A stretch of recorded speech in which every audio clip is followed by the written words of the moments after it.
It's all love. I still love you, Trevor. All love. All love. Ruben said, "Fuck Mason." Sheesh. I should let Mason know how you feel about him, bro. I said I was gonna shit all over him in this podcast tonight. I did. You should just do it with vape coming out of your mouth like you had it. Yep. Yeah. If you like the Don, Trevor. If you like the Don. That's what a millennial Don is gonna do. He's gonna try to look badass with a vape.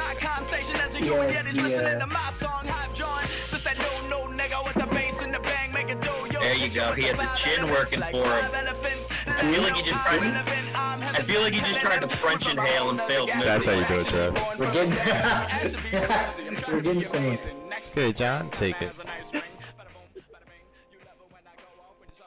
All right, and that is it for the theme song. We are live here on HamiltonRadio.net, channel HR2. This is the Round Table. I am your host, John Brecco. We got some very special guests for you guys today. Returning this week was my guest from last week. We got Trevor Burrus in here. Bro, how you feeling with yourself and your big-ass beard? Come on, bro. How you feeling? Fantastic. Both me and the beard, we're doing great. Thanks for asking. And, All right. It's just been a solid day, yeah. Just so everybody knows, I think that thing grows like 3 inches every time I see him. I'm going to start thinking he's part Chia Pet soon. You're goddamn right. I swear to Christ. Ryan Lodge is here, bro. How you doing, bro? What's up? Oh, good. Tuesday night, just, yeah. Yeah, man. Blowing up on a Tuesday. You're acting like it's a big deal that it's Tuesday when you just put your kid to sleep. Holy shit. I know. Tuesday, in the middle of a pandemic. I'm just happy to be here. You know what? I'm just happy you kept track of what day it was. Look at you. I know. But before I get into my guest, I do actually want to tell everybody how myself and Ryan met, because we actually met recently. We met at a strip club comedy show, right? Like, yep. This is a real thing. This was actually how we met. And here's the thing. I knew that every one of us there couldn't dance because we were the ones stuck outside in the show. And if you want proof, you could check our wallets, because we walked away with no money. We're the only ones who performed and walked away with nothing, okay? Well, we showed up with no money, too, so, we didn't even go inside. We showed up with no money, left with no money. Bro. That's the way it is, strip club. And here's the thing, too. Ryan, the joke that stuck out to me, I don't even remember what the punchline was, but it was a joke about him doing anal, and I was like, yeah, I could see it. His voice is really high. Yeah, it was a stupid butt stuff joke. I think the best part of that was everybody that was either watching the show or participating. Like, nobody went inside. And I at one point, I went inside to go to the bathroom. And there was maybe, I think at one point, 25, 30 people out back at our show. And you go inside, and there's maybe a total of 4 people in there. And the music is just blasting. The lights are, like, flashing. And you see, like, 2 girls working, like, the bar. And then another 2 dancing. It was, like... It was.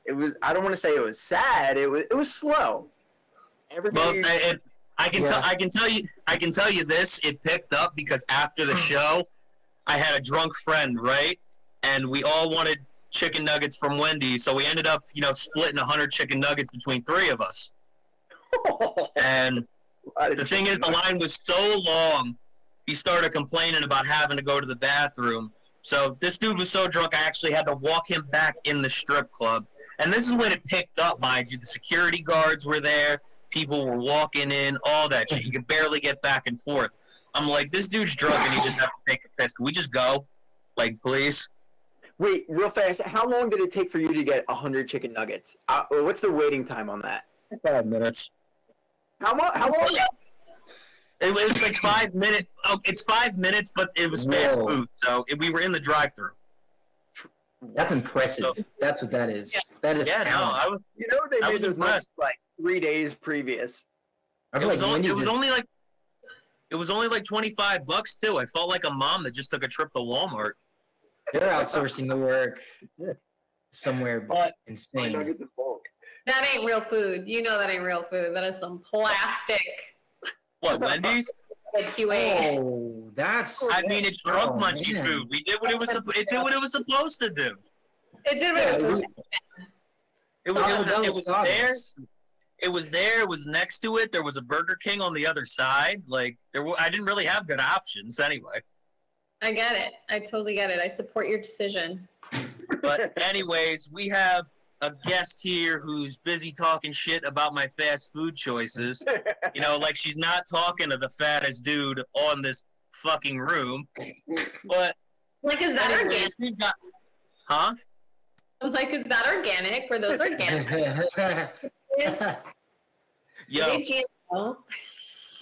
actually, she just made me think of something. So now she's got to wait to get introduced. But yo, I was in the station today, Trevor, and the host of the show that I work on, he started talking about this lady who got pissed off in the middle of a KFC, and actually like wrote a letter to him because they didn't have vegan options in there. It's KFC, bro. Like, what are you doing? Really? You did I that feel to a like KFC? I feel like that person was Gabriella. I feel like she was the anonymous cinder. Was She's her super name soda. like Miss Phalange? Probably. First of all, just so you know, McDonald's has vegan options. I Oh, literally, you, sir. I mean, I feel like we know I'm not everything vegan at about all. it. Nor do I intend to Like, be, what but Like, Trevor, what are you talking about? You don't even know what we're talking about, okay? Man, Yeah, everything I right. need to know has been laid out on this table right here. Yeah, that he is lying to you. But anyways, let me introduce our guest without any further ado. She is a sketch comedian, writer, actor from LA. She's based in Miami right now, but I think she's from LA. I think that's how she said it. We've got Gabriella Miller here. What's up, girl? what's up, guys? I'm excited to be here and talk some shit and talk sketch and talk whatever it is that you guys want to talk about. Are you really excited to be here after I bought Wendy's? Are you really? I mean, for me, it's just an opportunity of conversion, right? Like, I can convert you to see the light. So you're trying to convert me like I've lost like my faith in God or some shit. Well, I'm gonna tell you something now. When it comes to spicy chicken sandwiches, Wendy's is top tier. You can't get better than Wendy's with a spicy chicken sandwich. All right. Do you know what I mean? I'm not sure. Great. So that ain't Fair. food though. Chicken I'm with- nuggets, I don't know about chicken nuggets, but spicy chicken sandwich, I'm there. I'll say. Is Chick-fil-A still acceptable? You know what? I've never been to Chick-fil-A. Are you serious? I know, and I hear it's amazing. And here in LA, it's like huge. And I was just telling my friends staying within LA right now, they're like, how have you not been to Chick-fil-A? First of all, the lines are fucking long. The lines are huge. That's true. Like, why? Point. Who? Like, why? And in and out, you do a long line too, but it goes by super quick. But Chick-fil-A is just ridiculously long, so why would I? See, I was actually Yeah, going to ask you about In-N-Out because I'm a West Coast boy that's been starved to this shit. And I don't appreciate being starved of food. I'm a big dude. Gabrielle, do you want to know how fat I am? Oh, here we go. I could First do of my all, airbag with- I can see you're not fat. Like, you're not. I feel like you're trying to oversell yourself a little bit. Like, I'm huge, you guys. Like, we can see what we're looking at you. No, he's talking. I could be look. I could be my own airbag when I drive. Okay. Oh, man. That's so harsh. That I feel like that is intense. That is really. This guy has a nice lady who loves him. I mean, he's got it going for him. That wasn't you know? even brought up. It was doesn't brought matter. up that I'm larger than average. But honestly, she was talking about McDonald's. When I see people with widow's peaks in their hair, I think of the McDonald's symbol. Like, this is what we're talking That's about fair. here. That's fair, yeah. Oh, fuck. Everybody But, loves some big Mickey D's. yeah, but, we got to talk about priorities here. You came on the show, you're a sketch comedian, so we got to talk about priorities. We got to talk about In-N-Out. So In and out. Obviously, we didn't even say, she didn't even say anything about it. Important questions. Would the important question be, what do I order when I go to In-N-Out? Yeah, could be. Well, let's do that first. I'm going to tell you, because I'm literally like, my sketch comedy is a lot about like the LA girl and the diets. Right. And like, I make fun of that shit, but I drink the green juice. You know what I'm saying? So like, I'm In-N-Out all day. Am I going to have a burger with bread? Absolutely not. Like, I do not touch a carb. You know what I'm saying? Like, bread, protein style. Proteína. You know what I mean? So I'll hit up like double. I'm literally that annoying girl that it's like, I'm ordering and I'm like, can I have a double? But like, because double is, obviously for those who don't know, In-N-Out or like burgers in general, because I love myself a burger. But like, is double meat, double cheese. So I'm literally the girl that's like, can I get double meat, no cheese, no secret In-N-Out sauce? Okay. Only literally meat, tomato, lettuce, and grilled onions. But then obviously I order fries. Animal style? Absolutely not, because hello, I live in LA. Like, she got me curious about the secret sauce, though. You know what? It's basically, what is it? Mustard, mayo, and ketchup. That's it. It's orange. I literally think that's what it is. Like, it's just a fucking mix. It'd be thousand. What's the secret sauce? It's orange. It's orange. It's like orange. It's a peach color. So I literally think it's like ketchup and mayo and maybe some mustard, but that's about it.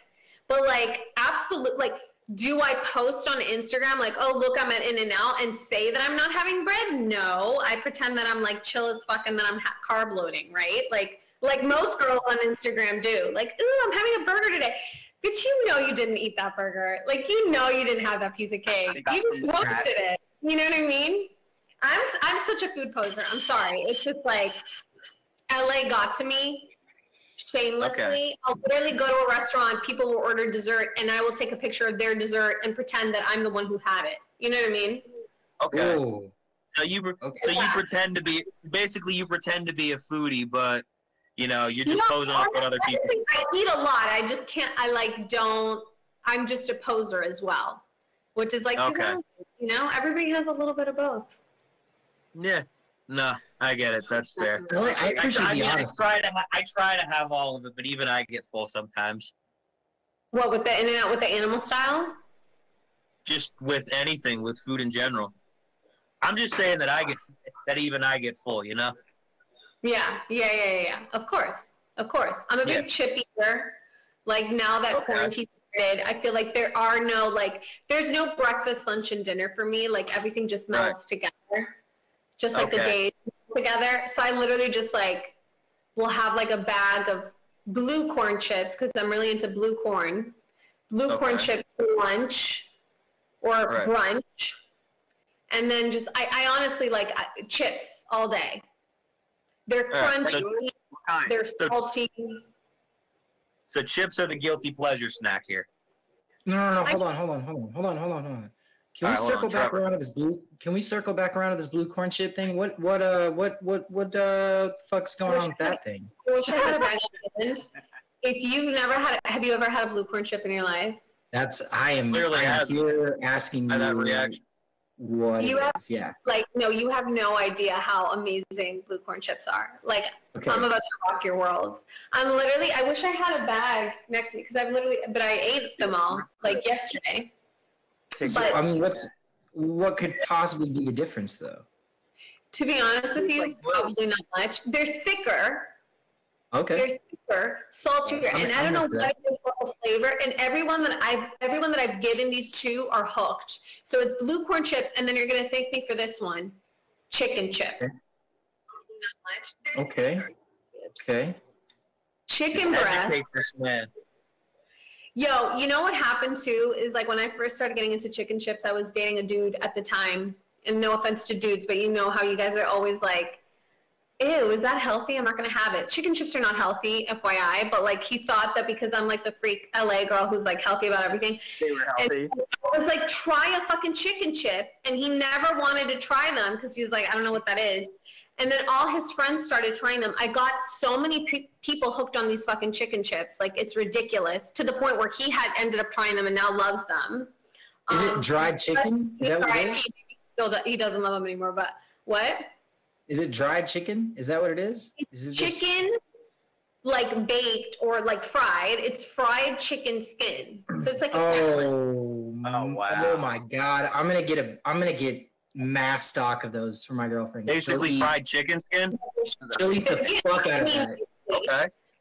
Dude, they're so Yo, that good. actually sounds good.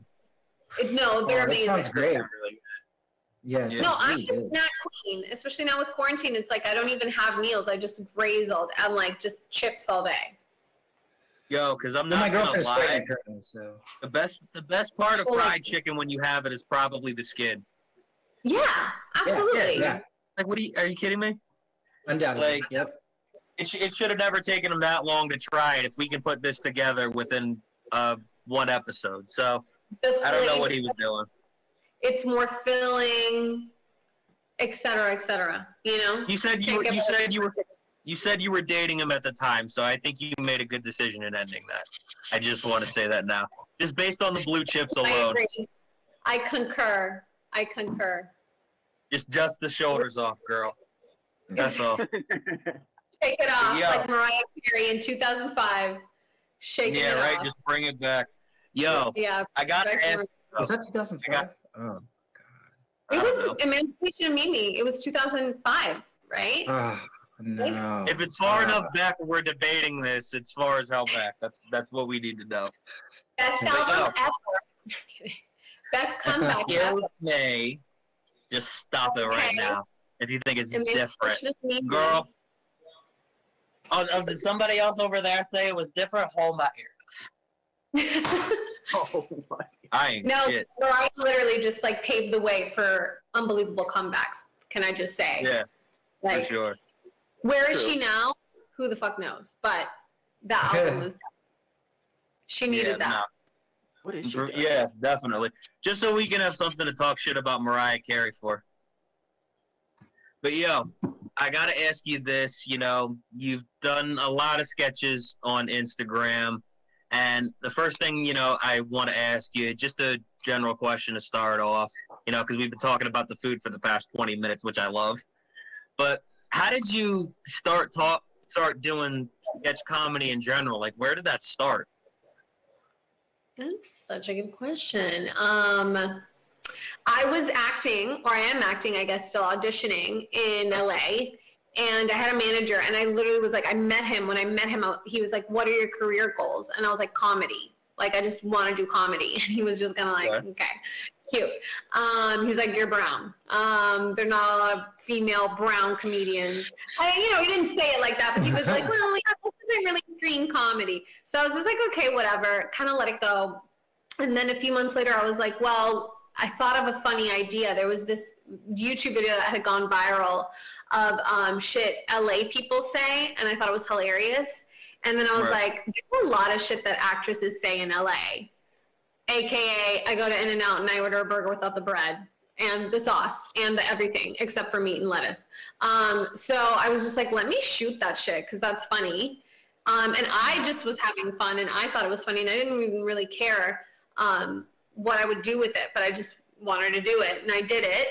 And I really never intended, even to this day, like I didn't want to keep shooting sketch. I just was like, I want to go audition and like be famous and like be on TV. And that wasn't happening. But my manager saw the video and he was like, oh my God, I think you're really funny. Like, yeah, I want to sell you as a comedian. And it really opened a lot of doors. It opened through my videos, I got my first network test and met the network executives and signed a contract. So I was like, ooh, shit, this is really awesome. I'm getting opportunities through. But then when quarantine started, I honestly was kind of just right before quarantine, I was even thinking of I took a break from acting because I was just auditioning was just it was awesome, but it wasn't fucking awesome. Because at the same time, you don't own your time. You're running around trying to make that fit with your regular job, etc. Yeah. And then quarantine started, and I went through a breakup, and time freed up, and it was awesome. Was it the blue chip guy? it was a blue chip guy, and nothing inspires a girl as much as a great breakup. You know what I'm saying? Am I right, fellas? You don't know, but we were really inspired after breakup. We actually are like living our life, although we're miserable, but we're living our life as well. And I just started shooting again because everybody was like, dude, like shoot your vids, you know what I'm saying? And it was so, I discovered that I was like, I like this so much more than auditioning and so much more than like even actually, like to get to write, and like you guys are all stand-up comedians, yeah? Right, yeah. Like, that shit's hard, you know what I mean? Like one thing is for somebody to just give you a script. I mean, not to say that that's not, it's not a piece of cake. It's not easy, but like it's so much more rewarding. And I just got to the point where like I didn't even care who saw my videos or how many views they got. I just wanted to create because it was like so unbelievably fulfilling and fun, and I got to boss people around, and a lot of my comedians are creators. Like I don't know if you guys know Issa Rae from Insecure. Mm-hmm. She's a comedian. She writes the show. She stars in it, but like she's just a badass bitch. Like all these like women and men, but it's, you know, I'm a woman, so hello. I was like, this is so much more fun, and that's what I've been doing and like really trying to do ever since. Like, but it's no stand up, you know what I'm saying? Because no, I get it. It's really fucking scary, but I love it. I love doing it. Well, all right, so the auditions, you know, from what you're saying, I feel like you kind of just got drained after a while. So is that kind of what happened with that? Yeah, I mean, I was drained, and also it just, like, I felt like, and I mean, I'm still auditioning. It's not like I'm not auditioning, but I did take a few steps back, and I just felt like I didn't own my time, because it was like, you got an audition, it's due in 2 hours, like, go, you know, and and don't get me wrong, like I do shoot a good amount of commercials and audition a lot for commercials, which is great, especially for an actor if you're like aspiring or whatever and you don't have a name yet. Like commercials can give you pretty good money, but just the auditioning in general, like, and the number one piece of advice that I would tell actors who were like starting out and would ask me, which I didn't follow my advice to the T, but what I would say is like, yeah, for sure, audition and work on your craft or whatever. So fucking, I hate the whole work on your craft. I don't know why. But like do your thing, but also create your own stuff, because if you're not, it just gets draining because you have no control. Like some fucking dude or whatever that doesn't even know you has control over like what you're gonna book or what your job is gonna be, or you know. Yeah. Right. So, Yo, I'm not gonna lie, I can actually really relate to this because, you know, comedy was, you know, like that for me, you know, with really what happened, you know, with the Zoom shows and not being able to be in front of crowds. That's where it really started to, you know, wear on me, being stuck inside my house all the time. Because I loved going up to the city, being able to perform in front of different crowds every night. You know, that was so much fun for me. First of all, I'm glad clubs are finally opening up in the city because that was driving me nuts. And, you know, when it came to that, I just wanted to take a few steps back, you know, focus on the radio show, focus on the job I have now at the station I've been at for the last couple of weeks. And, you know, really it just felt great for me to, you know, just redirect my focus on, you know, different things, you know, try to just shift into, you know, what was working, you know. And, of course, again, you know, I still love performing too. But, you know, it just made a lot of sense for me to just kind of shift over a little bit. And, you know, I'm really enjoying that part of it. So it makes things more fun when you can just shift after a while, you know? 100%. 100%. And I feel like a lot of people right now, like there's this whole social media craze of like, how many followers do you have? Which, FYI side note, has anybody seen Almost Famous on HBO? The doc? No. Holy, like, if you want to be depressed about the state of our like youth or just like who we are as humans, watch that fucking documentary. Because basically what it said was like, there is no such thing as famous people. Like according to Instagram, almost half the population or more than half the population of the United States of America is famous, because based on the numbers on Instagram, but what's crazy and what the kind of doc showed is that people buy followers, and like you can create this persona just by buying followers. And I felt like as creators and as creative people, it really isn't about the follower count or the view. I mean, so we want to share our shit and we want people to watch it, but it really for me was like just this like outlet of like doing something different. And with quarantine, everybody was so shut down and so like, what is the point of life, that it was like, well, I have this opportunity to just like create and write and put myself out there without caring about everything else. I think that was really liberating for me, because once I saw that you could buy buyers, followers, I was like, okay. It has to. You have to feel robbed, don't you? I mean, in some right, you kind of feel like if you've gained, like if you've formulated this large following, say 20,000 people, only to find out that someone down the block put a fake profile up and bought 25K followers. That's a hard pill to swallow, Here's the thing though. I want people to genuinely enjoy what I talk about on stage. If I talk about, 2021, cancel culture's doing things wrong, which they are. They canceled Pepe Le Pew before they canceled Andrew Cuomo. This is the fourth fucking time. I swear to God, though. Listen, I got a different guest on. I'm telling them, okay? Fucking this ain't all about you. He's right. It's about Pepe, okay? All right. So hold on. I got you, Pepe. We miss you. Here's the thing. I was on Trevor's podcast, and I actually want to bring this up because he just made me think of it. I started getting into a debate with Mason because he said country music was gay because they talk about like breakups and shit like that. I'm like, motherfucker, have you ever heard a Drake song before? Yeah, come on, bro. Literally every song out there, especially hip hop, is about breakups. Heartbreak. Yeah, it's true. Have you ever heard of Taylor Swift? Like, what the fuck are you doing? That's better. I think that's Taylor Swift's whole career. The best is like the one rapper Future and like his new music, because he's got like these like intense hip hop beats, and then you listen to the lyrics and it's like, oh, she broke my heart, but then you see the kids just like yeah, and like clothes in the back, like grinding. Yo, this is a breakup song. Like, I'm depressed. Yeah. Like he is struggling. He is in need of some prayer, and like this is going on in the background. Yeah. Making a mixtape for him is like therapy. Yeah, potentially. But so, by the way, I went to school with a guy. We actually spoke about this recently with me and my buddies, but he was like an aspiring singer, and I was back in school when did I graduate? 2011. So that's, oh my God, Jesus Christ, 10 years.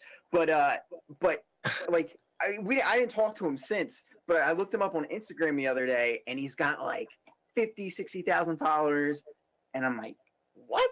Like, is he really like blowing up?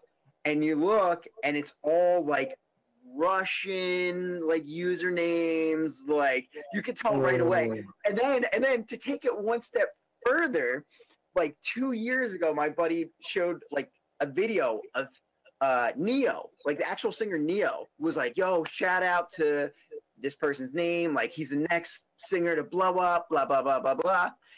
He got a Cameo video before Cameo was like real popular, paid Neo to say all this shit about him, and then he cropped the video so the Cameo logo, like the watermark, wasn't in it. Like, wow, straight scheming. That is genius. That is fucking genius. And this was like 2-3 years ago, before Cameo like was real popular. I will say people are starting to catch on, because now, I mean, especially girls, because there's so many, like, you can have 200,000 followers if you want, if you're willing to pay for them. Yeah. But the trick, or like the tell-all, you can buy you have to buy likes as well. So like, or views, right? So a lot of these people who have like 200,000 followers can't buy likes in all their posts. So they'll have like 5,000 likes, but 200,000 followers, like that's the tell-all. But for me, it's like, if that's what you want to do, totally fine. But what was like traumatizing for me about the documentary was like, so the director picks three people who audition, talking about auditioning, and he picks like three of the like least interesting people. And, or like not interesting, but you know, like they didn't really have anything, like some of them, the people that auditioned were like singers, opera singers, like had like cool shit, like fashion designers, like on the side. And he didn't pick these like random people just to prove that like by buying their followers, he would like turn them into these personas. And even the girl that they picked, because they picked two guys and a girl, because they're like, okay, this is fucking weird. Like, it's because it was just never ending. It was like, by followers, by likes, by followers, by likes, and all these like pose pictures. And the girl ends up staying, and she was kind of like, in Spanish we call them pan sin sal, like bread no salt, like not like that, but like, she was just a really sweet, mellow girl. And even the sweetness that she had, you couldn't even see in her pictures because they were so like poised and kind of bland. But you end up seeing that the girl ends up with like 250,000 followers, and then like brands don't even really verify that, so they started. So anyway, all to say is that I was just like, in an era where that's what's important, I think it's even more important for people to like create and put themselves out there and put content out, not just like focus on the BS. Not that that's BS, because if that's important for someone, absolutely, but that for me was like a big kind of wake up call of like, okay, if you don't want to do that, then be the person that actually creates content. And whether it's the most brilliant content ever or just kind of something silly that you thought was stupid and funny, just put it out there. I think that it would make more sense if someone like you were to buy followers, because you do make content, you do produce content, you deserve more of a following than you have, right? As opposed to someone that posts one video and immediately wants that gratification of, of instant fame. So yeah, I mean, it would make more sense if you were to do this, I think. I know, right? I don't know. I think I'm just cheap, you guys. that might be my problem too. I've been sitting here trying to put this together for myself, and like, you know what? It finally makes all the sense in the world. Brian, dark times. Budget for myself for followers. Brian. Yeah. We might have to go to Flamingos and start getting on that stripper pole ourselves, so we can finally get what's going on. As long as I got question. So you guys perform at stripper clubs because they're open. They never closed during COVID, yeah? Or they did? They did. I think they opened like around June. I don't go to strip clubs. This is for my girlfriend. Yeah. Okay.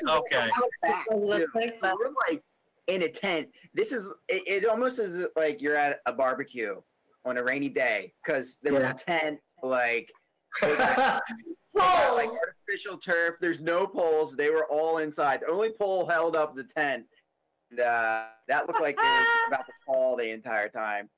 Wow. I'm like extremely confused. So how do the strippers perform? I think that I think in the summer they had to like social distance with lap dances, which I don't even know how that works. Because like, how do you even do that? Because like I'm Ryan. I think because I went a couple times in the summer to go and perform. Back before Flamingos could actually get a crowd. Because when they started this, it was just like the regular mic. There's a bunch of comedians there that just aren't even listening to your set. It was how a regular mic feels. Yeah, it's brutal. Yeah. So, I get through this set. I see them like going around a little bit because I'm trying to get to the credit card minimum over there. So I'm trying to get, like one more beer just to hit it so I could get home.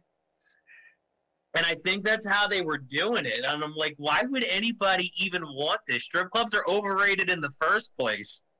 And now, extremely, Yeah.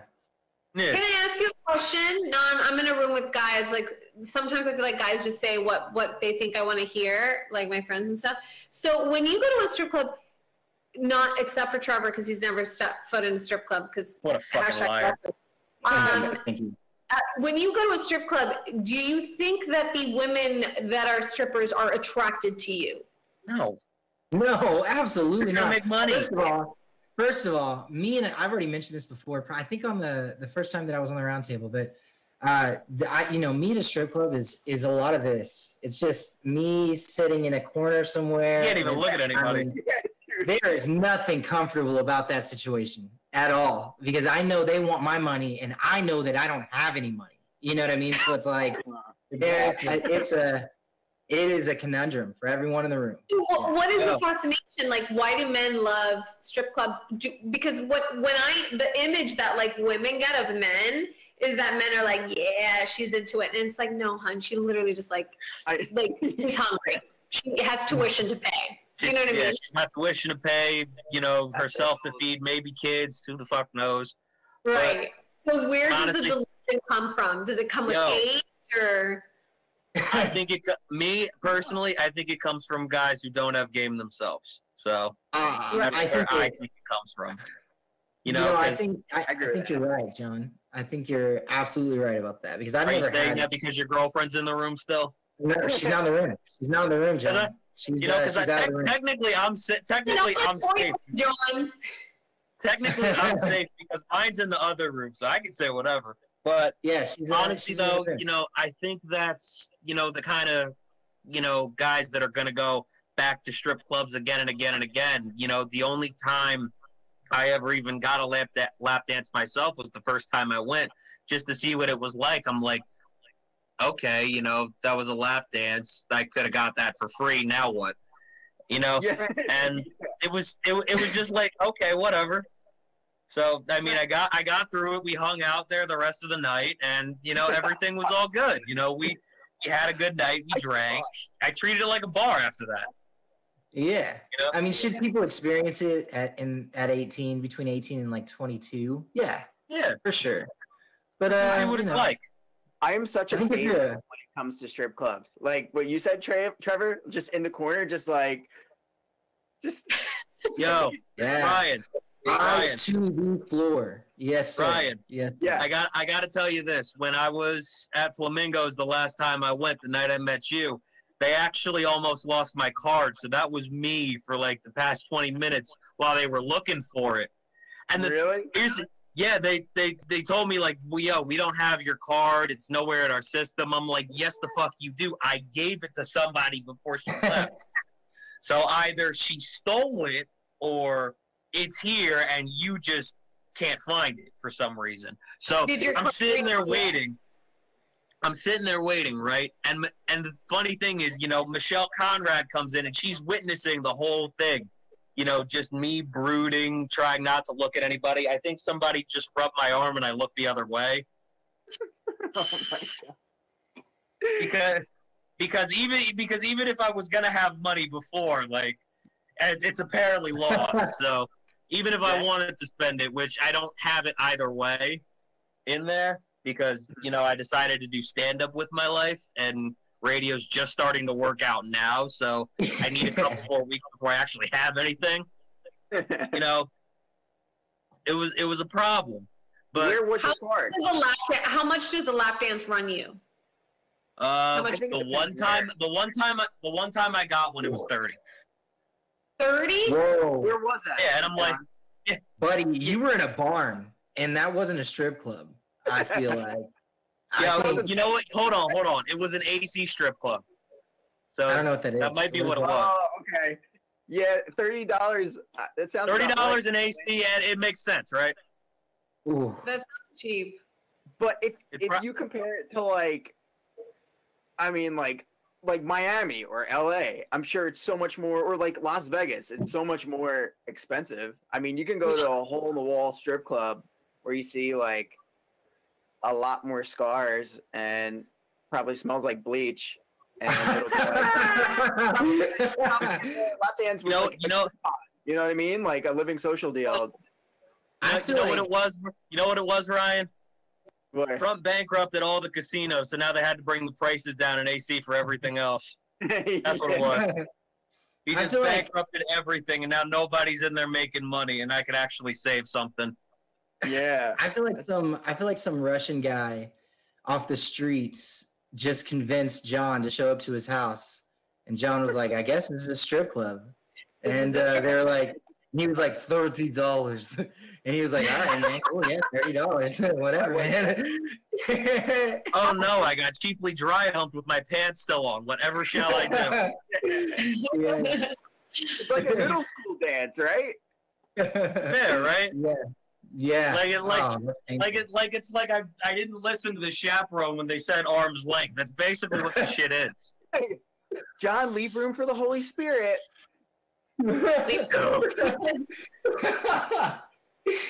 Oh shit! Is that? Hold on, Trevor. Is that what you did when you went to the strip club? I know your girlfriend's in the room, so you can go with yes if you want. She's no longer in the room. So, but no, here. It's not. So you admit on the radio that you didn't leave room for the Holy Spirit. You should definitely show her the show after we're done.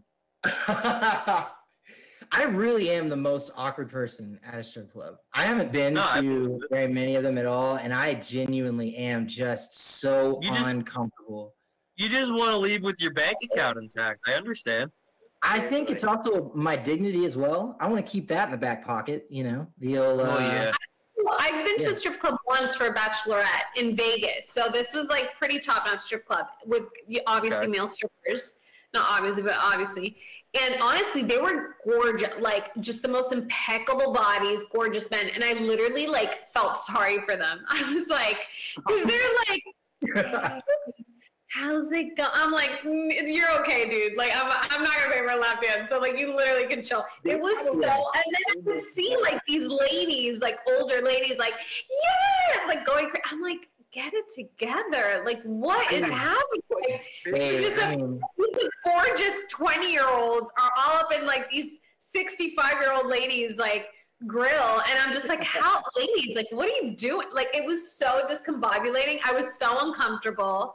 I was just like, I felt like I was like, I wasn't even like paying for lap dances, and I still was like, I'm so uncomfortable. I was very, very uncomfortable. We're just doing. What do you think the ratio between gay male strippers versus straight male strippers are? To be honest with you, I didn't get gay vibes from any of them, and I've been to any of them. Like, I swear, and maybe it was like really put on or whatever, but I think I would have noticed because, and I've also been, I don't know if you guys know about this place in LA called the Abbey in West Hollywood. It's in Boys Town, like where all the gay bars and clubs are. Well, the Abbey is like this epic place, and I've been there, and like a lot of the dancers, because they have like, you know, male go-go dancers in like thongs, and like the dancers are straight as fuck. Like I had a dance, like he's literally in like a thong, and he's like hitting on me, like, hey, do you want my number? I'm like, but like we're literally at a gay club. What do you mean? Okay, all right. So let's just talk this. A ton of money. Let's talk this through then. But like generally, I mean, just gay strippers or gay male strippers versus because this is not applicable among. Trevor curious about gay strippers. Well, I am because you know this is not applicable among female strippers. You don't really you wouldn't really think that a female stripper is just automatically going to be gay. You know what I mean? Whereas male strippers kind of seem to carry that persona because if they're super chiseled, they're putting a lot of focus. They're super chiseled because it's their job. I'm sure. I mean, you're right. Gay men tend to be fit, but tell me that's not a stigma that has been in your head before. You know what? I didn't even think of it because it wasn't even about are they gay or not? Because I didn't get that vibe. I really got that they're straight, but they're out. They want their money. You know what I'm saying? Oh, so sure. It doesn't matter, but I have to wonder. Now I'm wondering, like, I wonder which one of them was gay. What's funny though is that we went early. We were like there like way too early. The girl who organized this bachelorette is a shit show. Like she was just such a fucking shit show. We literally went to a club and she like disappears and she comes back with security behind her and she's like, we've got to go. And I'm like, why do we have to go? And she had asked the bartender for Coke, and I literally was like, what? And she's like, for Coca-Cola. She's such a fucking little liar. She's like, I asked them for Coca-Cola and they like thought it was Coke. And I'm like, you are insane. Like it was literally like The Hangover. Like everything that could have gone wrong. Then we got kicked out of a different club because this girl pulls out a vape, like a weed vape. And she's also like, we're in Vegas, no one will care. We immediately get kicked out of that club, but then my friend that was holding it, that happened to be holding the vape, literally gets arrested by like hotel. It was like literally The Hangover. Like in one night, anything that could have happened. And one of the things that happened was we show up at the fucking strip club at like 6 p.m. So we're the only guests 6 there. p.m. So all the strippers like descend on us like bees on us, and I'm literally like so uncomfortable. Like I feel so uncomfortable. It was like Excuse me. 5 all the girls and then like 10 place to strippers. buy It was so drugs. uncomfortable. Yo, Ryan, I'll tell you this, bro. Somebody asked for a Coca-Cola in Flamingos. They wouldn't have to haul ass like that. Yeah. Bro, because I got to see Flamingos after dark. Nobody's hauling ass over Coca-Cola. Air quotes. Air quotes. She's like, absolute Coca-Cola. We're like, did you though? Was it Coca-Cola that you were asking for? No, you were asking for lines. Get the fuck out of here. No, not the brightest bulb. She was not the brightest bulb. She wasn't. I don't know. But I had my own little hangover. Pepsi, I got picked. Happens. Bartender, can I have Bro, some if you got, nut like, cocaine?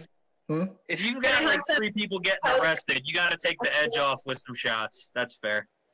You could have a hangover from that. I'll accept that. It was interesting. It was an interesting trip for sure. Let's ask a police officer. They know where all the drugs are. You know that happened to us like once. We were in No. Panama City, Panama, and my friend Oh, wanted to smoke weed. And she's like, let's go ask the cop. Like, there was a cop. She's like, I'm going to go ask the cop. We're like, you can't ask the cop where to get weed. She's like, yes, I can. She asks the cop, and the cop tells her where to get weed. Like, you can't make that shit up. Like, he was like, yeah, I can tell you where to get weed. because he's gonna get the drop on you. That's why. That's a good guy. Yeah. Oh yeah, He's setting you up. I mean, he didn't set us up. She just got her weed. I was like terrified. I was like, I'm he didn't. going to go to jail now. What is Oh, wow. that? That's like... That's bizarre. awesome. Hashtag Adventures of Gavita. John, you immediately became the ultimate pessimist. You said, nope, absolutely not. She's going to jail. That's what's happening. Bro, She's gonna go to jail. I was so out. I threw her under the bus. I was like, bye. She only became the pessimist because she found the one cop that it actually happened to work out with. Yeah, that's a good point. That's true. Yeah, I mean, no, here that's though, the only reason why she even looked like that. there are cops in Like, Oklahoma that buy weed from people that I know, or that did, That I you know, believe. that before it was legal Really? here. So, yeah. So it's not as uncommon as you might think in maybe rural areas. Rural. I always have trouble with that. Rural. This was years ago. Before it was legal even in California. We were like in Panama. But I think it's just like, I don't know. I guess maybe she just had a sixth sense or something. It was weird. It was weird. But it was. Maybe. Maybe. That is a That's very wild. strong sense. As long as everybody's This cop that's holding the German Shepherd, maybe they know where we can get weed. yeah. No, as long as we didn't have a repeat of the bachelorette party in Vegas, then I think everybody walked away happy. Oh my God. It was Cops. like, That's like balls. we got escorted out of 2 places. 2, okay? 2. Your friends have no idea how to party. Yeah. You know what? Yeah, I it was was Or get away with it was shit, so really. hard, so quickly. I'm literally like living my like Vegas club fantasy, like on a table, you know, rooftop, and then literally it's like, Right. we gotta go. I'm like, what? Yeah, that Just wasn't. ruined That was, shit for everybody. I literally should have just told her, like, yeah, you leave. I'm good. Yeah, you did this. You can deal with it. It's all good. Yeah, you can deal with it. I don't need to be involved in this anymore. I am not like when it comes to trouble like that. I am not a ride or die. Like if you get drunk and you're puking or something, and you're like, you got it. Like come on. Yeah. Good luck with that. Like, literally, like once we went, my friends and I sound insane, but I swear we're like really chill. We went to a bachelorette in Colombia, and one of us was just drunk from the moment we landed to the moment she like took off. Like legit, it was like literally we would go to dinner, and you know how like when you're walking by and there's like this, like a crazy person, an unwell person or whatever, yelling, and you just kind of ignore and keep walking. That literally was her. Like we'd be at dinner and she'd just be like, whoa, and we'd be like, okay, let's just keep eating. You know what I mean? She was drunk the whole time. Yeah, like That's legit. wild.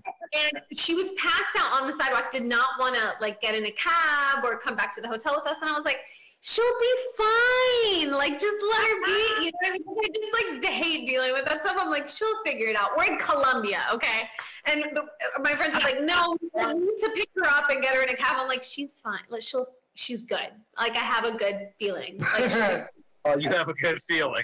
I literally always have friends.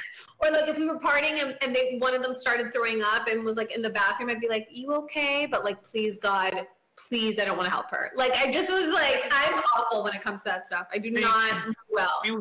We went from throwing up in a toilet to leaving a friend in a foreign country. Like these are two different levels. See the throwing up one. No, the throwing up one is one thing because you don't need to pat somebody on the back. It's like, no, you're good. You're an adult. It's fine. You're gonna get through it. Just drink some water afterwards. You'll be good. I don't gotta pat you on the back. You were gonna leave them outside of the U.S. You know, I just was like, it was a busy street. There was a lot of partiers, and so I was like, she's gonna be alone. You know, it's find somebody. I'm but sure then my they'll friends be were nice. like, we need to help her. Like, we just can't leave her in the middle of the fucking street. I was like, ugh. She has 3 seconds to get up. I swear to God. That's how you. But that's how you live through a horror movie, though. Like, I mean, that's how like that. Her perspective right there is like how you make it out. You know what I mean? That's how you become like the person at the end of the movie. Like, I'm alive. You know, like holy shit, we made it through this bitch. Yeah, You're so yeah. right. You're so right. You know? It's always the drunk that gets left You gotta behind. know when to bounce. You gotta know when to not go down to the basement, not to walk up in the attic. You know, don't pick up that box of VHS tapes that probably has, you know, some creepy children. Trevor's dropping some wisdom right now. I'm just saying. I feel like you got this from a Goosebumps novel. Hey man. I'll tell you, I am never going to be the one character that plays the VHS tape. If there's anything I can tell you before, that's one of the things I can tell you in life. Right? I will be that friend. I will never be an idiot. She's gonna be the person in the movie that walks out before everybody starts playing with the Ouija board. Exactly. Yeah. I'm good. Thanks. Like she'll just be the one looking at the house that like burnt to the ground the next day, just like, huh. I tried to tell him, and just walks away from it. She'll be the one where her friends are like, guys, we should check out this dark room. And Gabriella's already in the Uber, like, we're about to bounce. Let's go. She's like, you guys should check out the inside of this sedan because that's what I'm doing. Dude. I'm like literally, I don't care if my life is boring. Like, I'm not going to die in a ditch. Sorry about it. Like, yeah, I'm there. Yeah. That's a goal. Not going to Gabriella's got friends that are going to go over to the sedan and try to tell her, there's free candy. There's free candy in the white van with the tinted windows. Yeah. You got those kind of friends. I will say that I do. Don't tell me one of them did this. I do things like I trust people. Like I'm also like I got a sixth sense. Like I'm good. And once when I was in college, it was like snowing or some shit. I don't know. But some guy comes up to me at a Starbucks. It's like at night, and this guy comes up to me. He's like, "Hey," he's like foreign, and he's like making conversation. I'm like, "Hey, what's up?" You know, and he's like, "So." Can my friends and I give you a ride? Because I'm living in Boston. I don't have a car. It's a walking city, but it's like snowing. He's like, can my friends and I give you a ride to like the drums? I'm like, no, it's fine. And he's like, no, seriously, like, you know, it's kind of cold. Like, I don't want you to have to walk all the way. I fucking took the ride. I got in the car. I get to the dorms. They dropped me off. Like, I don't even know how I did not get. Like, hey, I get in the car. I get to my dorms. I tell my friends, and they're like, "Are you in? Like, how moronic would be to get in the car with?" It's like they seem nice, but I never like. Once I was in the car, I was like, "The fuck am I doing?" Did you tell your parents? Stories like that actually. So I don't know what I'm talking about. It's because I've learned. Did you ever tell your parents that happened? Absolutely not. Nor will I. Yeah. They would be kidding, Mom. This is a fake story. I'm just making it up for the podcast. Mom, guess what happened last night? No, like, I would do stuff like that all the time. Like, just trust people. Like, just be like, okay. I'm trying to think of other times. There's been so many times. Or, like, yeah. It's kind of insane now that I think about it, that I'm still alive. Yeah, that you haven't been murdered. That you're not the title of a Netflix documentary. Yeah, it's pretty surprising to me, too, for sure. When it's your time, you know? I truly believe that. It's like the Well, I COVID. mean, that's probably true. Yeah. Holy No, it's fucking shit. I traveled to Indonesia the day after it was declared like a pandemic and the quarantine started. And I was like, well, I already got my tickets, so I'm going. And people would tell me like, oh my God, are you not worried about COVID or dying or getting some? And I was like, I feel like if I die of COVID and like RIP, no offense to anybody who's gotten really sick or passed away. But I was like, I feel like if I die of COVID, it's because I was meant to die of COVID. Like that was the way I was meant to go. You know what I mean? Yeah, I mean, I guess This is that's too how it random is. a situation, you know? And people are like, okay, that's not how it works, but cool. And I was like, no, I think that's how it works for me. Like, I'm okay. Yeah, And no, so, I mean, not blood. I mean, I agree with that 100%. You know, plus you already spent your money on the ticket, so I can't even blame you. Was it, Like, they weren't getting any refunds. They weren't getting any refunds Yeah. because everything broke. All the Yeah, airlines. so what do you expect somebody to do? They paid their money. They're gonna go to the foreign country that they wanted to see. You know, everything might be shut down, but I'm sure there's like a site or two that you know you were still able to check out. So Oh, yeah. it'll be worth it in some way. It was beginning of quarantine, so it was still like, you know. Okay, I was so able to stuff go. was still somewhat open. Still don't regret it. Like my family was like, "You're insane," but I went anyway, and it was fine. It was Yeah, fine. It was fine. you'll be all right. Yeah, it's fine. I'm alive. Yeah. I'm alive. It doesn't matter. Yeah, like I've gone out and done shows since then. You know, I've gone into the city, and honestly, when you go on the subway, a lot of times it's like a ghost town. I've never thought I would be on an empty subway car in New York, and it was actually probably one of the most uncomfortable rides on the subway I've ever been on because you've never seen that in the city. Probably more uncomfortable than going to Flamingos in June and getting a socially distanced lap dance. I mean, I got to be real about that because I never thought I would have seen that. And then little do I know, I'm riding on it, you know, on the way back from Brooklyn. It's like 10 o'clock at night. And, you know, it was maybe like 4 or 5 stops before anybody got even on the cart I was on. So it was weird, man. Like Ryan, I know you're thinking about this. I'm sure you've been in New York. I've been Thinking to about New York this, in like I haven't rode the subway in like I guess 2 years, I want to say. But I was in New York Tuesday, and it's slowly starting coming back to life. It's great. bro. But bro, you've never seen the subway empty, right? No, you always see it jam packed. It's Exactly. Like, it's Yeah. In Penn Like, Station, bro. there's so many spots where the norm is, it's just everything is a fire hazard. You know what I mean? That's how crowded it is. And to see it Yeah. completely empty, just pictures. I haven't seen too much in real life. It's bizarre. Yeah, Yeah. it's bizarre. We're living in crazy times, kids. I can It tell seems to you. be normal in Florida, though, right? Oh yeah, you know, Florida gets a bad rap. Miami gets a bad rap. Like, oh, no one's wears masks. Like, people wear masks. Like, I honestly wish they were more open about it because we have such a bad reputation. Might as well. But honestly, it's a lot of Latino people, a lot of brown people, and we are like, we want to work, bitches. Like, we got some businesses to open, and like, I'm not about to starve. So Yeah. it's been affected. There were a lot of businesses that shut down, but for the most part, they were just like, like, we come from Cuba. We know how this shit works. Like, nobody's going to tell us when to open, how to open. Yeah. Like, we know where this goes. A lot of Cubans, a lot of Venezuelan people. So they've been pretty resistant to it. And right now it's getting a bad rap because of spring break. But I can tell you, again, maybe this isn't PC, but I went out in Miami on Halloween and people were out and about. And there's a lot of people from all over the country and all over the world flying to Miami to like go out and stuff. And, you know, there's been less of a spike. There haven't been more cases in Miami than say in LA, where people have been like quarantining a lot more. So, Really? Oh, wow. yeah. You know what?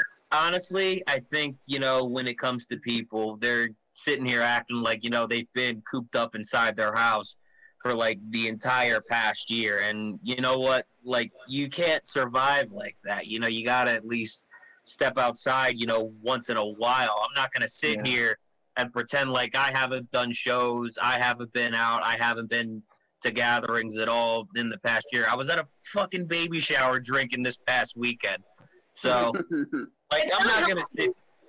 Yeah, to stay. no, like It's, I mean, but then to each their own, right? Do whatever you feel makes you feel safe, you know? I kind of made an executive decision when the quarantine started. Like, I was like, I'm not gonna, like, I'm just gonna trust my body that it can defend it. You know what I mean? Like, try to stay as healthy as possible. But like, I'm not gonna get this obsessive CNN all day running in the background telling me, like, you know, death count, et cetera. I'm just gonna try to be as safe as I feel, and everybody should do the same, you know? It's so funny. Some people post like pictures of them wearing masks and like, amazing vacation. However, it's like everybody has the disclaimer. We wore masks the entire time. The staff was super sweet, friendly. It's like, dude, no one cares. Like, you're fine. You know what I mean? But it's like the disclaimer. Like, all like my super like pro mask friends are like, wore a mask the whole time, felt super safe, took all the necessary precautions, and it's literally like a picture of them with a mask on. It's like, fuck out of here. We don't care about your picture with your mask. Like, you can take it off for the picture. Like, who cares? You know what I mean? So I do think that if it makes you feel safe, absolutely do it. But it's starting to be this kind of thing where we're just scared of being yelled at or told that we're selfish and idiots and that we're killing people. You know what I mean? Like, it's more about like what are people going to say. How much you want to bet some of these people put their masks on for the pictures? True. Like, like, I guarantee you, somebody's done that. My cousin and his wife had a baptism for their kid, and okay, I know them. Like, everybody that was at the baptism, they hang out with no masks all the time because they did like a mini baptism. And then for the baptism pictures at the church, they were all wearing masks. It's like, you guys hang out all the time without masks. Why are you wearing a mask for the picture? Like, it made no sense. It's like, this is ridiculous. So that's where I kind of lose, I don't want to say respect, but I kind of lose, it's kind of a loss of perspective because we're not trying to stay safe anymore of the virus. We're trying to stay safe of like people telling us we're shitty people, you know? And worried about like what people are going to say. But I really truly believe that everybody needs to do what makes them feel safe. And if staying home and not going anywhere makes you feel safe, then, you know, I wouldn't do that, but like I respect those who want to, you know. COVID's gonna make you sick. Well, so is staying inside for a year. So you ain't gotta always. That's not good for the mind. Health tips. No, I mean, the people I know who have stayed home, it's really, really affected them. Like, and it's so important, like how it affects you, like personally on an emotional level to like physically. I mean, I think that's like a huge, huge deal. It's a huge connection. So yeah. And also we're made up of viruses. We have more viruses than cells in our body. Like we're literally petri dishes of like disgustingness. So she makes it sound like each and every one of us here is full of STDs right now. I mean, you probably are. Okay. They're just connected. They're dormant, but they're there. They have been planted. Yo, you know what you should really show your girlfriend after this is over, Trevor? Show her this part. She'll start thinking you got an STD. Where the fuck did you get that from, huh? John basically wants you, Trevor, to break up with your girlfriend. I've like decided what's going on. Ruin Trevor's life. He's trying to ruin your relationship. Burn it to the ground, guys. I guess. I mean, bro, you've had kids from this person. I'm sure she's heard worse from you. So yeah, you guys are gonna make it.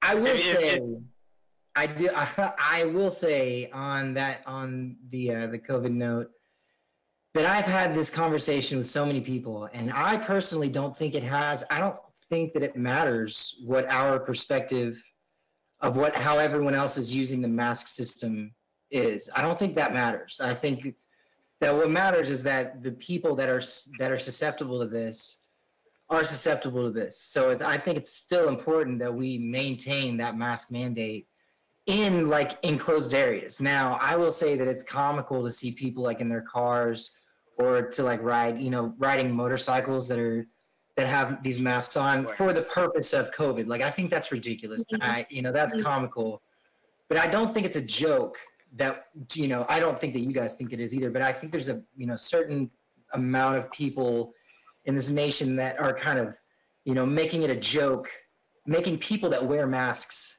into a joke. Oh, right. It's still a real thing. People that are to be safe are the ones that are high risk. That's what all the rules are for. It's so polarized. Like now, if you have a question about like, well, how how useful is the mask, right? If you ask that, it's like, okay, you're an automatic asshole that thinks that everybody's sheep. And then if you're like, I want to wear a mask because I feel safe, oh, you're a sheep, you're an idiot. And I don't think either of those are true. I think there's so many nuances, and you just got to do what makes you feel safe. And if you have a legitimate question of like, I don't think this really works for me, I or I don't think my kids should be wearing it because I don't think it's good for them, because whatever. I think everything is valid, and I think instead of like jumping down people's throats, we should be encouraged to ask questions, because we actually don't know. It's so funny because actually everybody that I know who's gotten it was like heavily quarantining and heavily wearing masks. So like at the same time, but I'm bummed out because people treated them like they were reckless, and I was like, no, they weren't reckless. I know for a fact that they were like heavily quarantining and wearing masks. They just happened to go to a doctor's appointment and got it there, whatever. So I think that's where it gets a little like hazy. Is like people have to like feel like they have to be like, they're more concerned about what how they're gonna get slammed on social media more than ways, right? Like I read status of someone asking about a vaccine, and she was like, please don't bully me, anti-vaxxers. And I'm like, if she wants to get a vaccine and she's asking questions about the vaccine, like let her ask questions about the vaccine, I think we've just gotten like too vigilant, on each other. Yeah, I think it can be it can be a point where it's like overbearing and we're going overboard with the amount of precautions that we're taking, for sure. Do you guys have in the New York area, and then you in the LA area, do you guys have a lot of I don't really know, like, do you guys have a lot of Republican, like condensed Republican areas? Like people that don't where you go in Jersey. Not in LA. You step 1 foot out of LA and yes, it's purely Republican. Like all over the OC, Orange County, Newport.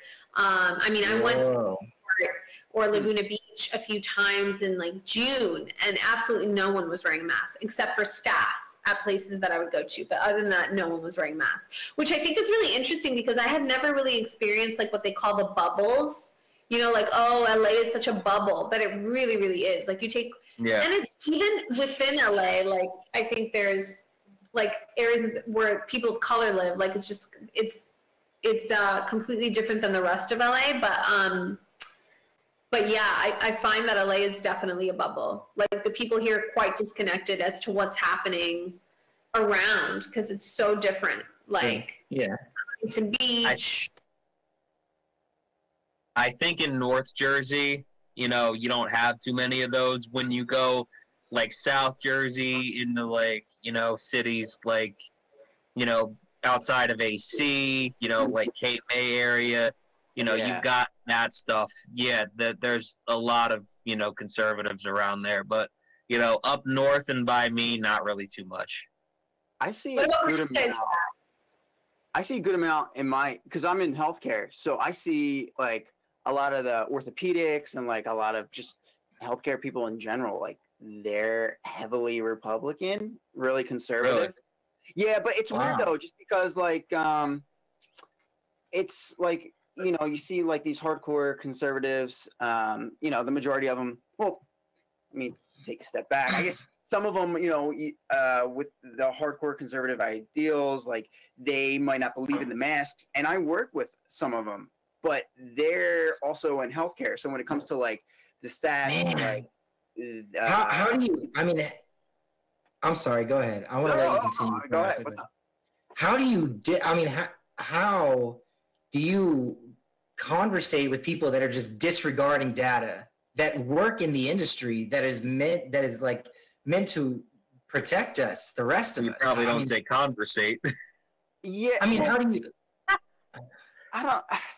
That's the thing. I guess like a lot of people that I work with in the healthcare industry, like if they don't believe in something, it's more of like a personal belief. Like I guess they see the data, they understand the data.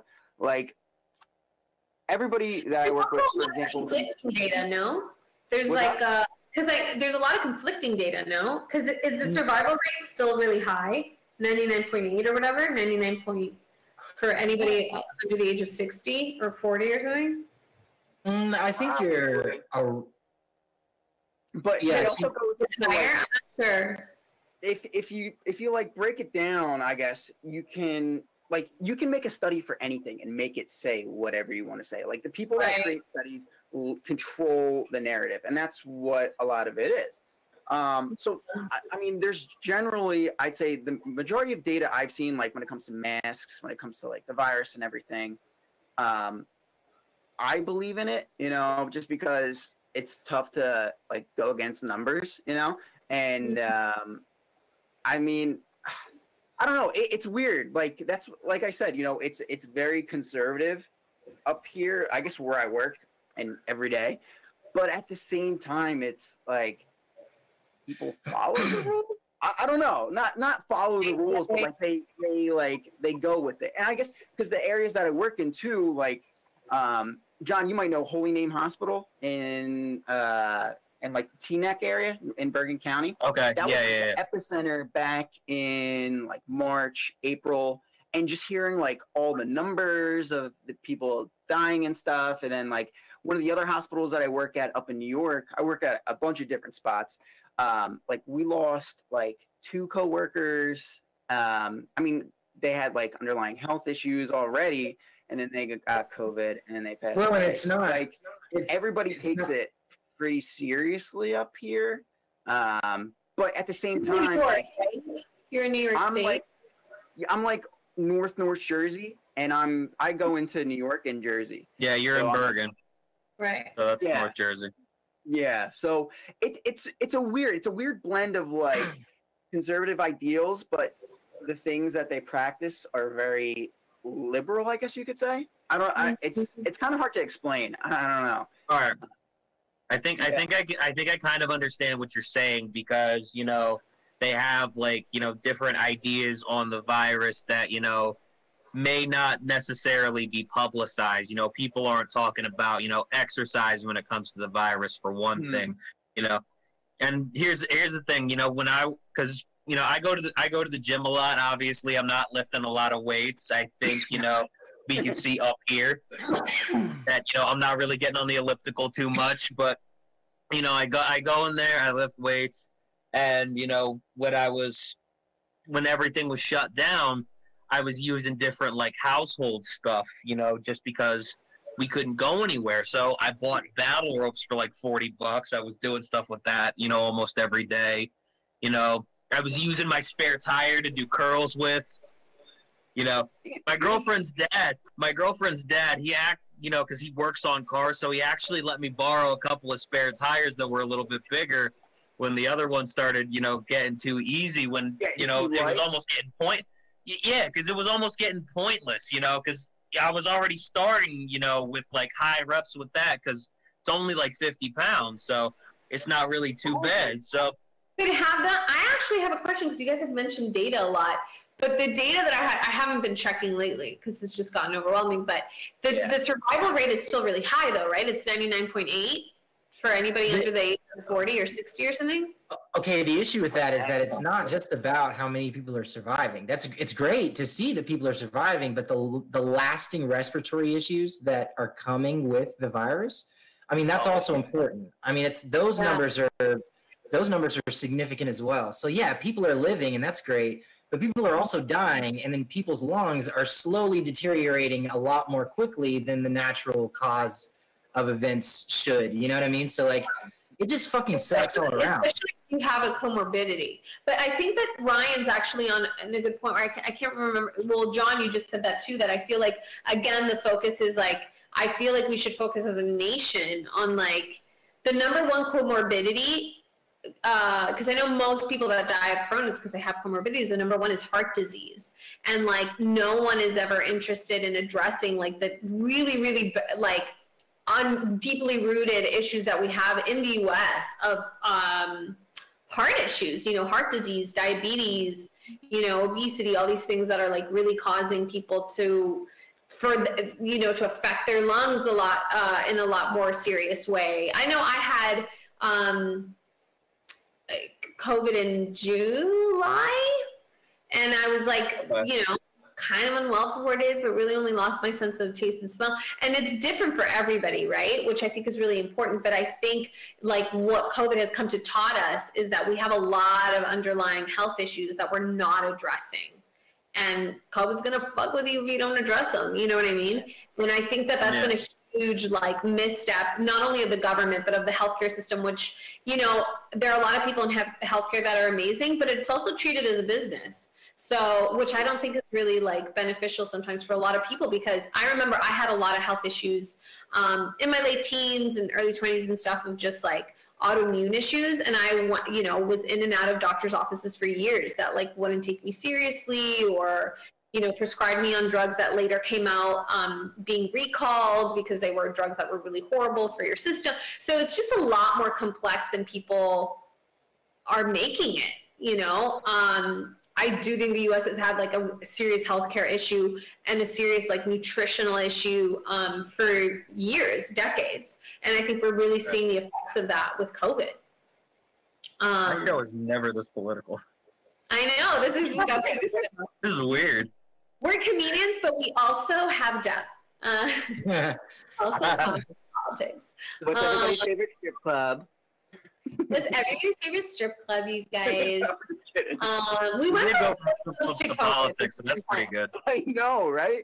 But it's not even like, I'd say what we're talking about isn't really political. It's just like, what's going on in the world? You know what I mean? Yeah. Like, it's what variables do you kind of prioritize over others, you know? And it's weird because it's such a shit show that nobody's been through already. It's like, we're all just trying to figure it out. Yeah. 100%. Comedians have a really important part to play in this, because we get to like point out like the insanity of it, and also just like the questions. And I feel like that's why it's so important. Like, one of my favorite comedians ever, is Dave Chappelle, and he's talked about COVID I like it. pretty openly, and I love that he does that, because, you know, Dave Chappelle gives no fucks. Like, you go to a show and you have to turn in your cell phone, because he's just like, no, because it is the comedian's job to like put our foot in our mouth, say things that are not politically correct, and start up a conversation. And I think now more than ever, it's important for, like, right now I've really gotten into following like very liberal comedians and very conservative comedians, because like they both are like mining gold right now, like when it comes to comedy. Like, Good point. Yeah, you're right. No, I had never been to conservative comedians before, but now I'm like super into them, because they're creating really incredible content that's like really controversial, you know? I just want to say, for anybody that's for cancel culture, you should go back and watch Chappelle's show. To really fuck your day up. Exactly. Wait. Are they paying Chappelle? What? Huh? Are they paying Chappelle yet? Yeah. He got Okay. Then watch Chappelle's show. Okay, he got his show back. Yeah, he just got it like recently, and he did a stand-up about that, and he did a stand-up about like how, because he got COVID a month or two ago, and he had been performing out in his ranch, like socially distanced, and stuff. He was doing shows, and just like when he got COVID, they were like, "Fuck you, Dave Chappelle," like, and he came out and he like commented about it, and it was bomb, because he like stood his ground. He was like, "I'm not gonna be scared, you know. I'm a fucking comedian. Like, this is what I'm supposed to do, you know." Talk about what's going on, and I love it. I feel like comedians really need a lot of support right now, because like, we're the truth tellers. Everybody in cancel culture needs a little bit of Tyrone Biggums in their life. I'm so over cancel culture. Like, I'm so freaking over it. It's insane. They drive me crazy. But yo, I want to talk a little bit more about these sketches before you have to go, because there's something that I noticed. You know, I know we're talking. You know, I said it was political. I think it gets associated with politics so much that I did that. But you know, here's the thing. One thing I noticed is that, you know, a couple of them, you know, were a little bit of astrology related too. So, are you like really big into that? You know, it's so funny. I've always been like, I love like. Okay, we gotta close out 1 minute. Like guys. duality. Just like I'm the typical girl who like is like super shallow and superficial, but then at the same time I'm like, I'm trying to find my soul. Like, I'm trying to find myself. And I think a lot of girls and men do this, where we have both sides. And so I think the ones you're talking about were this little trilogy that I made called Spiritual Rehab, post-breakup spiritual rehab. And it was because, again, after my last breakup, I was like, I want to after my last breakup, and after my last like 2 or 3. I sound like I get around. After my last like 2 or 3 boyfriends, I broke up, and normally I would be like, okay, I want male attention, like validation, please, like, haha. And then after my last 2 or 3 breakups, I was like, no, I really want to use this opportunity to really get to know myself and like grow and connect and etc. And but I remember I was like going to Miami and like talking to people like, you guys, this breakup has been so amazing for me because I've grown so much as a person and I'm so much better. And I could literally see people's eyes roll. Like, this freaking moron. Like, she's so full of herself. Like, shut the fuck up. No one cares about your breakup. And so I was like, that's a really funny discrepancy because it's like 1 minute I was saying that and then the next minute I was going out and partying and like, you know, flirting and doing what I was doing. So, but I really got into like astrology and spirituality, and I think a lot of people are really getting into that right now, especially with quarantine. Okay, I gotta cut you guys. And I just love, like, I'm a bitch, but I know, because Ruben's talking in the background. Just let her finish and I'll wrap up, okay? Wrap up is 10:30. Okay, we gotta wrap up. Okay. Oh yeah, it's late, you guys. But that's why I made that kind of thing. Is I just didn't want to take myself so seriously because I feel like people who are like into astrology or spirituality, it's awesome. Like, I love it, but I wanted to kind of make fun of like how a person can be both. You know? Okay, I like it. You can be a saint and a sinner at the same time. Honestly, I wish I had time to ask you more, but we got so wrapped up in conversation that, you know, I wasn't even able to get through nearly as much as, you know, I had prepared, which is a good thing. I love it. That is a good thing. You know, Ryan, Trevor, you guys were great co-hosts for tonight, man. Thank you guys for doing this. I appreciate it. It was so nice meeting you guys. Ryan looks like he's about to go the fuck to sleep. Look at that fucking shirt. How thick it is. Bro, it looks like one of his fucking gowns that he works with in the hospital. The color suits him. It suits him really well. It suits you, Ryan. It just brings out your shades. Thank you. You got the color he's supposed to wear. He's got the thickness in the shirt. But anyways, guys, that's it for the roundtable this week. We'll be back same time, same channel next week. I'm John Greco. We got Trevor, Ryan Lodge, and Gabriella Miller. Be back soon. Peace out. Thank you for having me. Hey guys, it was great to meet you both. See you guys. Thank you guys. Awesome, it's so awesome. I get it cause I am from where the stars from. I'm Martian, the boogie down's the motherland. Cool arcs the overlord and we are just a cover band. I love